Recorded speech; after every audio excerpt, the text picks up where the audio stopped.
కొడుకు, నాన్న, అమ్మ నువ్వు ప్రేమ వివాహం చేసుకున్నారటగా.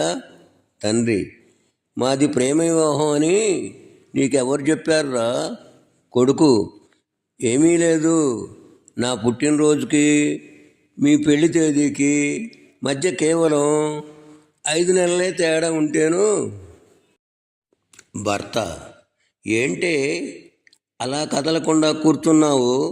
భార్య, మీరేగా రాయిలా కూర్చోమన్నారు. భర్త, వచ్చే తింగరదానా, నేను అలా అనలేదే, రా ఇలా కూర్చో అన్నాను.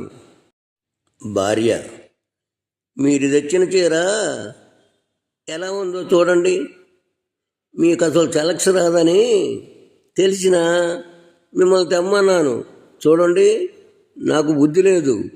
భర్త, నువ్వు అన్నమాట నిజమే.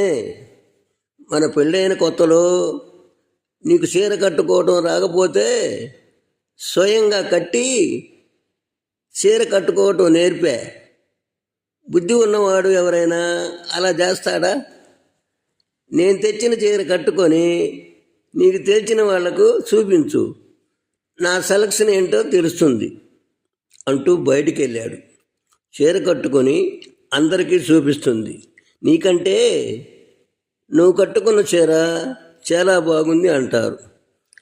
భర్త బయట నుండి రాగానే ఆయనకు నచ్చిన వంటలు సిద్ధం చేసి పెట్టింది.